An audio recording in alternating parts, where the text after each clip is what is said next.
তো এখন আমরা নর্মদা নদীর উপর দিয়ে যাচ্ছি। তা আমরা ওমকালেশ্বর মন্দির পৌঁছে গেছি। দেখুন নর্মদা নদীর জল, তার ভিউটা।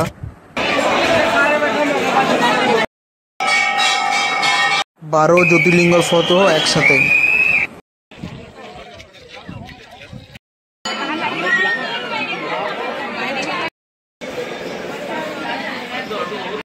লেটে হনুমান, রাজরাজেশ্বরী মন্দির, 35 ফুট ভগবান মহাদেব।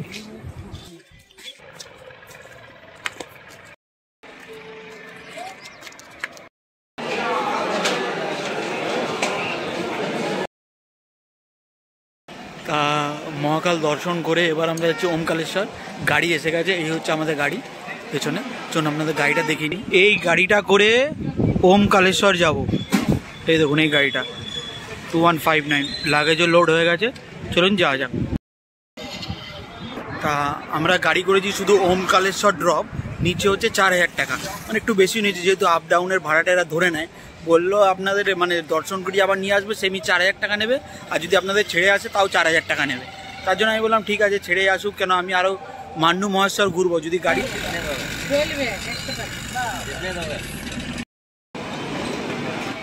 তা আমরা এই রাস্তা দিয়ে এলাম, এই রাস্তাটা দিয়ে, আর এই রাস্তা ধরে হচ্ছে খাজুনিয়া ভাটা, এই জায়গাটার নাম হচ্ছে। আর সম্ভবত এই দিকে যাবো, এই দিকের যাবো। দেখুন এদিকে বলছে ডাইরেক্ট আবার ইন্দোরেও যাওয়া যায়। আর এটার নাম হচ্ছে খাজুনিয়া ভাটা জায়গাটার নাম।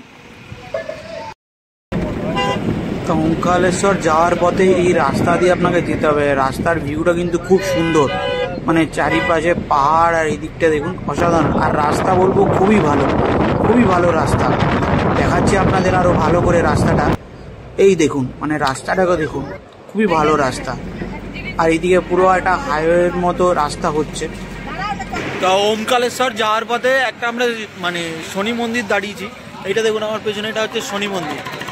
চলুন দর্শন করা যায়। এই মন্দিরে নাকি মোদিজি এসেছিলেন, তারপরে এই মন্দিরটা নাকি ফেমাস হয়েছে খুব। আর এটা ওমকালেশ্বর যাওয়ার পরেই মানে রাস্তাতে আপনারা পাবেন। এই দেখুন, চলুন ভেতরে ঢুকুন।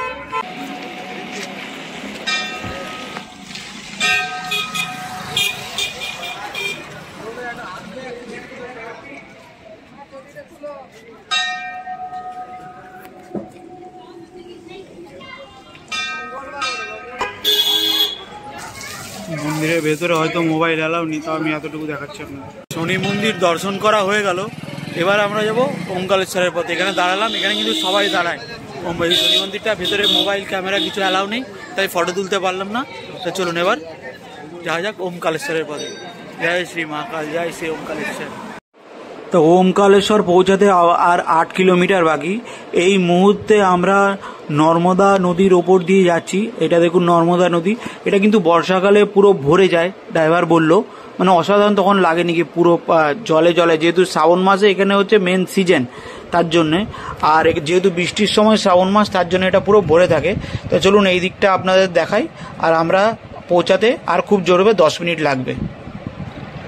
তা আমরা ওমকালেশ্বর মন্দির পৌঁছে গিয়ে, এটা হচ্ছে ওমকালেশ্বর মন্দির, আর এটা হচ্ছে নর্মদা নদী। এই দেখুন এখানেও কিন্তু মাঝে মাঝে বিকেলের টাইমে জল ছাড়া হয়, আর বর্ষাকালে এটাও পূরণ হয়ে থাকে। তো চলুন এবার আমরা বোটিং করতে যাব। তো আমরা এখন বোটিং করতে যাব। এই বোটগুলো ভাড়া করলাম। তো একটাতে 12 জন আমরা আছি। তা ভাড়া নিল হচ্ছে 1000 টাকা। প্রথমে সাঙ্গামে যাবে, ওখানে আমরা স্নান করব ওই দিকটায়, তারপরেই ওমকালেশ্বর এসে ছেড়ে দেবে। শঙ্করাচার্য মন্দির দেখবো, তারপর এই জ্যোতির্লিঙ্গর ওখানে ছেড়ে দেবে, তারপর ওখানে নেমে আমরা ব্রিজ ধরে মঙ্গলেশ্বর আসবো। এই দেখুন এখন বোটিং করতে যাব। বিভিন্ন ধরনের চার্ট দেখুন, নৌকায় কোনটা কি চার্জ হয়। তো এখানে আপনারা একটু দরাদরি করে নেবেন, অনেক বেশি ভাড়া বলবে, কিন্তু দরাদরি আপনারা করে নেবেন। আর এই জায়গাটা কিন্তু বর্ষাকালে পুরো ফুল থাকে। তা চলুন, আর এটা তো বললাম জ্যোতির্লিঙ্গ, এবার নৌকায় উঠি। তা নৌকায় উঠে পড়েছি। তা আমাদের 12 জন ছিল। তা 12 জন আপনারা একটা নৌকায় বলবে, কিন্তু 10 জনের বেশি একটা নৌকায় হয় না। বললো ওটা রিক্স আছে, তার জন্য বললো ওরা আপনারাই অন্য নৌকায় চলে যান। আর পার হেড কিন্তু 100 টাকা করে নেয়। যেটা আপনাদের বললাম, ওখানে সঙ্গমে নিয়ে যাবে, সঙ্গমে পুরো শঙ্করাচার্য উপর দিয়ে দেখিয়ে আপনার জ্যোতির্লিঙ্গর ওখানে ছেড়ে দেবে। ওরা 100 টাকা নেবে পার হেড। তা চলুন, বোটিং স্টার্ট হয়ে গেছে।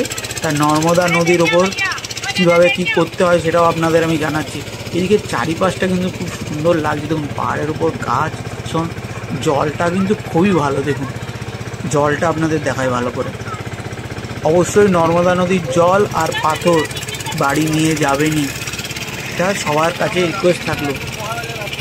ওপরে এই একটা দেখুন মন্দির আছে, আর ওই দেখুন আমরা আস্তে আস্তে ওই জায়গাটা দিয়ে উঠেছিলাম, এইটা দিয়ে একদম মানে পার ঘেঁষে আসছি, মানে মাঝখান দিয়েও যাচ্ছে না বোটটা।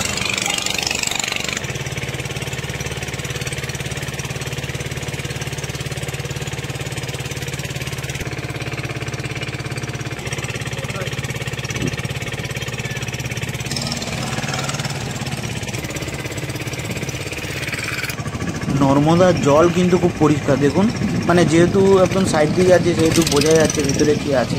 আর এই দিকটা দেখুন, মানে খুবই ভালো লাগছে এই দিকটা যেতে, সাধারণ লাগছে কিন্তু।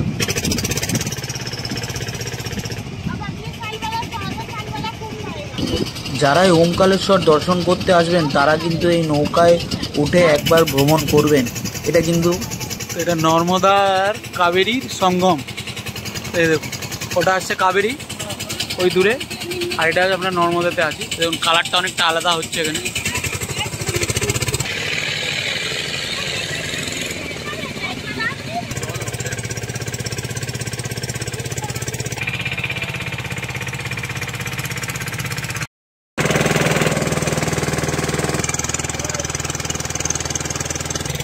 এইটা হচ্ছে ওমকালেশ্বর মন্দির। এই যে উপরে যে মন্দিরটা দেখছেন একদম ওখানেই মহাদেব আছেন, ওম আকৃতি হয়। এটা হচ্ছে 4 নম্বর জ্যোতির্লিঙ্গ। আমাদের 12টা জ্যোতির্লিঙ্গর মধ্যে এই জ্যোতির্লিঙ্গটা হচ্ছে 4 নম্বর জ্যোতির্লিঙ্গ। দেখুন মন্দিরে অনেক পুরনো কিন্তু, তা ভেতরে গিয়েও আপনাদের দেখাবো যখন দর্শন করব, যতটা মোবাইল অ্যালাউ করবে ততটা। আর দেখুন এই পুরো নর্মদার পাশে ওমকালেশ্বর, কেন নাম, যেহেতু এর আকৃতিটা ওম। আর এই যে মন্দিরটা দেখাচ্ছি এই দিকে, মানে ওমকালেশ্বরের উল্টো পারে, ওটা হচ্ছে মঙ্গলেশ্বর মন্দির। আর এইটা হচ্ছে একটা প্যালেস, মানে পুরোনো দিনের প্যালেস। প্যালেসটার নাম হচ্ছে রাজদ্বারা। আর এই যে উপরে এটা হচ্ছে শঙ্করাচার্যর মূর্তি, এটা এখনও কমপ্লিট হয়নি। ওই নিচ থেকে আপনাদের দেখতে পাবেন, কিংবা যারা পরিক্রমা করবেন 7 কিলোমিটারের পরিক্রমা আছে, ওটা আমি কাল সকালে করব, ওটাও আপনাদের দেখাবো। তা তখন আপনাদের ভালো করে দেখাবো এই শঙ্করাচার্যর মূর্তিটা। এটা কিন্তু খুব উপরে, আর এটা এখন রোপওয়েরও নাকি তৈরি হচ্ছে, রোপওয়েও নাকি চালু হবে। আমার তো সবচেয়ে ভালো লাগছে এখানকার জলটা, মানে এত সুন্দর জল, আর এত সব পুরোনো দিনের, মানে এখনও অক্ষত আছে, কিচ্ছু হয়নি, মানে সত্যিই খুব ভালো লাগছে এটা। দেখুন চলুন আমাদের নৌকার ভ্রমণ শেষ হবে, স্নান করবো। তখন আমার ভাই নেমে গেছে, নাম রিজু, স্নান করছে। আমার স্নান হয়ে গেল, ধরুন এবার স্নান করে হয়ে গেছে। এবার আমরা যাব ওমকালেশ্বর দর্শন করতে। আপনাদের চারিদিকের এই পরিবেশটা একটু দেখিয়ে নিই। এখন আমরা ওমকালেশ্বর দর্শন করতে আছি। এটা দেখুন লাইনটা দেখুন, এ বাপ, নেমে আসে, আমি এখানে আছি। আর এই দেখুন নিচে দেখালামই আপনাদের এতক্ষণ আগে নর্মদা নদী বোটিং। আর ওই পারে ওই কালো মন্দিরটা দেখছেন, জানি না কতটা, এই যে এইটা হচ্ছে মঙ্গলেশ্বর, ওটা দর্শন করব। এটা দর্শন করা হয়ে গেল। দেখুন ওই নিচের লাইনে আমরা ছিলাম, এখন আমরা একটু ওপরে উঠেছি, লাইন একটু এগিয়েছে, কিন্তু লাইন খুব স্লোলি চলছে।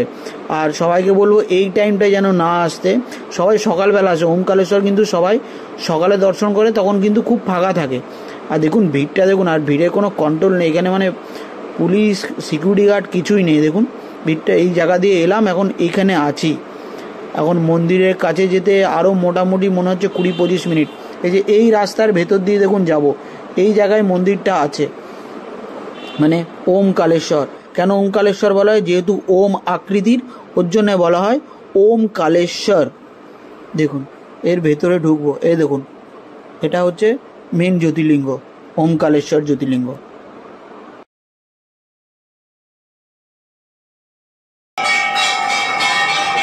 তো আমরা ওমকালেশ্বর মন্দিরের মোটামুটি কাছে চলে এসেছি।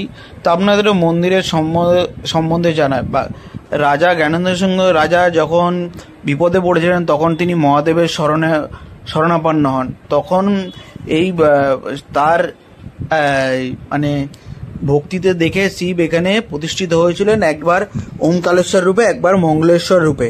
আর মন্দিরটা দেখুন কত পুরনো মন্দির, প্রায় 500 থেকে 600 বছরের বলছে এটা পুরনো মন্দির। মানে তখন দেখুন, এখনও নাকি নতুন মানে তৈরি হচ্ছে, আরও ভালো করে সবাই করছে। কিন্তু এখানকার আমি বলবো কাজগুলো অসাধারণ, দেখুন কত পুরনো কাজ। কিন্তু একটাই এখানে সিস্টেমটা ভালো না। আমরা গর্ভগৃহের মোটামুটি কাছে চলে এসেছি, এই ঢুকে আবার একটু ডান দিকে যেতে হবে। জানি না আপনাদের গর্ভগৃহের ছবি দেখাতে পারবো কি না, কিন্তু আপনাদের ভেতরের সব পরিবেশ দেখানোর চেষ্টা করে যাচ্ছি আমি, যাতে আপনাদের যখন আপনারা আসবেন সব কিছু জেনে আপনারা আসতে পারেন। চলুন, আপনারা মোটামুটি গর্ভগৃহের সামনে চলে এসেছি। ওই যে ওই জায়গাটা দেখছেন, ওই জায়গাটা হচ্ছে মেন গর্ভগৃহ ওমকালেশ্বর। তো আমি চলুন দর্শন করি, যদি ফটো তুলতে পাই আপনাদের অবশ্যই দেখাবো। ওমকালেশ্বর মন্দিরের পাশে এরকম দেখতে পাবেন ভগবান শিবের 12টা যে জ্যোতির্লিঙ্গ আছে আমাদের ভারতবর্ষে, সেই 12টা জ্যোতির্লিঙ্গের ছবি দেখুন। তা আমার এই জ্যোতির্লিঙ্গ দেখার পর 8টা জ্যোতির্লিঙ্গ কমপ্লিট হলো ভগবান মহাদেবের দয়ায়। আরও যদি 4টে করতে পারি তাহলে আমি নিজেকে খুব ভাগ্যবান বলে মনে করি। আর এখানে দেখুন শ্রী রামচন্দ্র আমাদের, একবার জয় শ্রীরাম। আর এটা মন্দিরের বাইরের দিকটা, মানে যেটা এক্সিট গেট।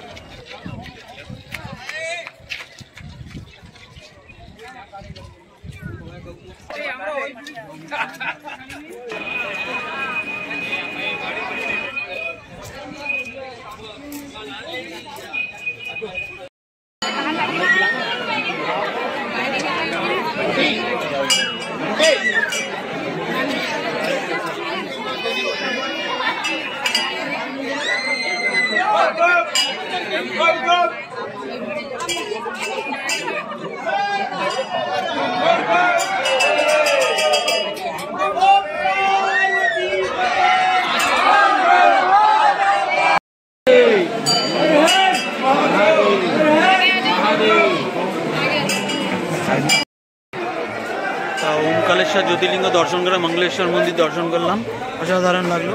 এবার চলুন, আজকের আমরা 2টো জ্যোতির্লিঙ্গ কমপ্লিট করে ফেললাম, খুবই ভালো লাগছে। চলুন এবার গজনাথ মহারাজের ওখানে কিছু খাবার খেতে যাবো, খেয়ে খাবার টেস্টি খাওয়া, এটা আপনাদের জানাবো। খাবারের কুপন পার হেড 50 নিরামিষ থালি, কিন্তু এখানে ভাইয়া খাওয়ার ভিডিও করতে দেয় না, তাই আপনাদের দেখাতে পারলাম না।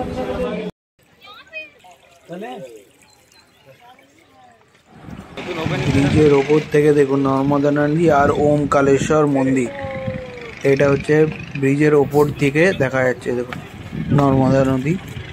আর এদিকটা হচ্ছে পুরো ব্রিজটার ভিউটা, আর এদিকটা ওই দিকটা দেখুন মঙ্গলেশ্বর মন্দির, ওখানটাও দেখুন সমস্ত লঞ্চ নৌকা আছে যাওয়ার জন্য। আর এদিকে দেখুন পুরো ব্রিজটার ভিউটা অসাধারণ, মানে ওমকালেশ্বরের জায়গাটা খুবই ভালো।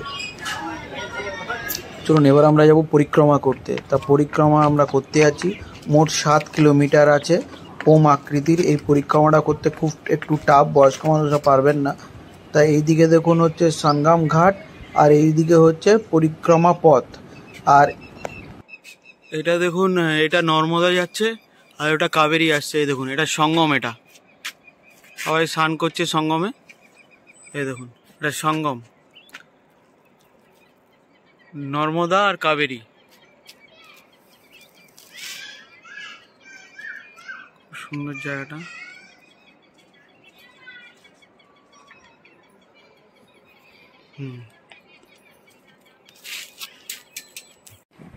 ফেরার সময় এই শিব মন্দিরটা দেখতে পাবেন, এটা দেখুন শিব মন্দির।